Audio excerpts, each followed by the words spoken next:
Oh yeah. So I'm here on the Florida death charts, looking at the excess deaths for 2020 in Pinellas County, Florida. So I am on the official site.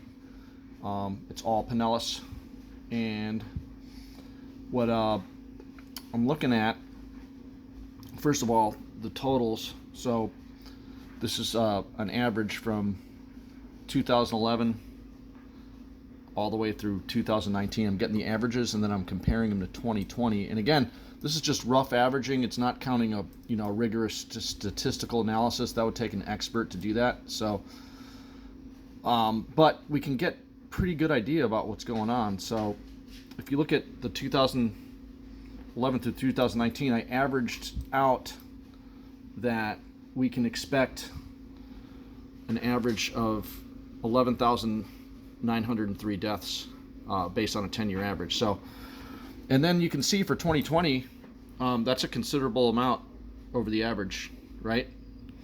So, I'm not counting standard deviations and all that, the give or take, or, the within the acceptable range. So again, that requires an expert statistician. But so if we were just doing rough averaging, we basically have 1,600 excess deaths from what we would expect, right? So when I went through,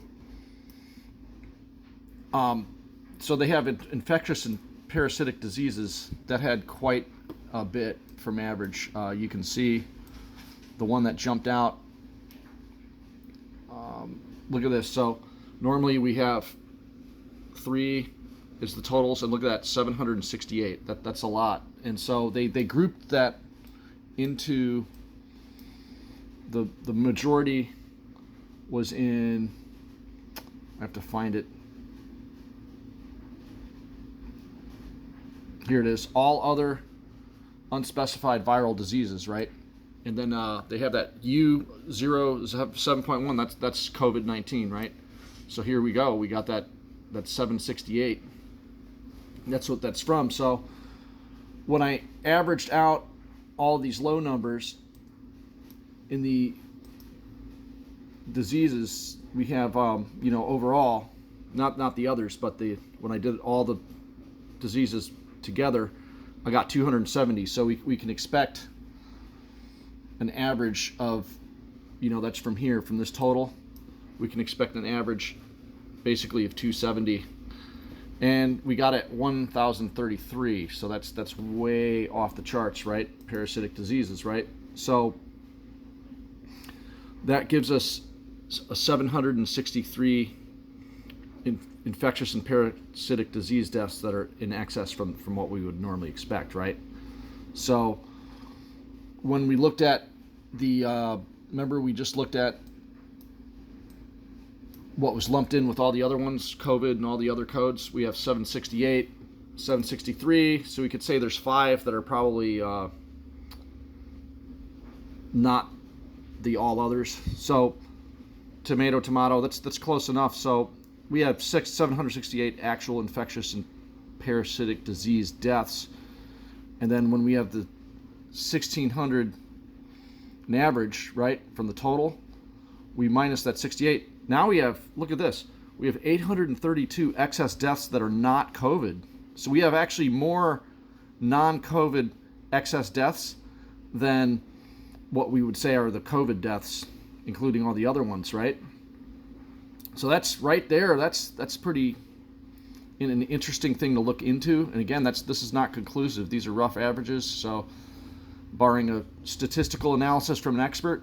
But I don't know. I think that's worth at least investigating or looking into, albeit not conclusive, right? So when I looked at other deaths that were kind of off the charts, I saw that there were quite a few nervous system disease deaths, right? So we normally, let me see here, where are they? Nervous system disease deaths. So look at this. So we have normally here, I got it at about, we can expect about 640 on average, right? 2020 had 768. You can see that right here, right? So 128 excess nervous system disease deaths. So I consider that seems to be a lot. And the speculation that I'm arriving at is, remember they shut down hospitals. People couldn't get routine checkups. So that would make sense why we would have that many excess nervous system disease deaths to me. And again, I'm not an expert. I'm just looking at numbers. That's all. But remember, our 832 non-COVID minus our 128 deaths. So now we're at 704 non-COVID. So I'm breaking it down. So the next category I came across was external causes of deaths. It was crazy. So here's the external causes. After I averaged everything out, I got a 924 average, right? And external causes of mortality. And look at this, 1174 on top, or 1253 on top of that. So 1253 compared to an average of 924. So that's 329 excess deaths, external causes. Now, so that brings us to, now I'm boiling it down. I was trying to get down to zero, but there's just so much data here. I got down as far as I could easily, like skimming off the top. So we had 832 non-COVID. There's our 128 excess nervous system deaths. We got at 704. Now we have 329 excess deaths and external causes. So that's 375 non-COVID. Now, within the external causes, this is interesting. I wanted to see what categories they have within that, right? And while that's loading up, there we go. So we have motor vehicle collisions.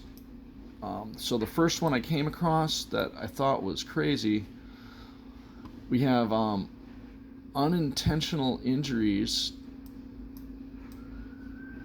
that are right here. Look at this.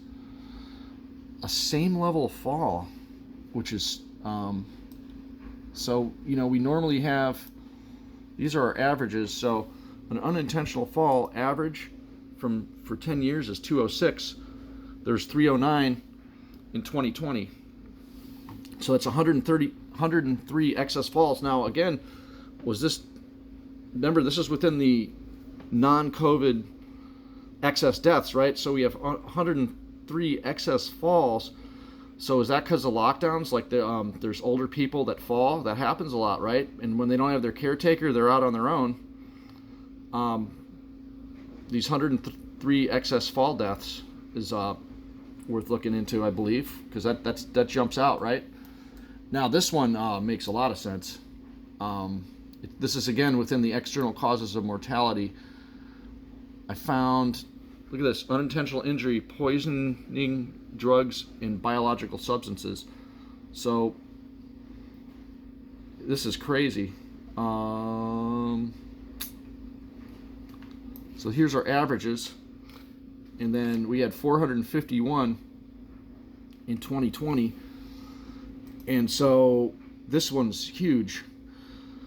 So we have drugs. Normally, we can expect 212 unintentional poisoning and drugs deaths, right? Look at this, 451 for 2020.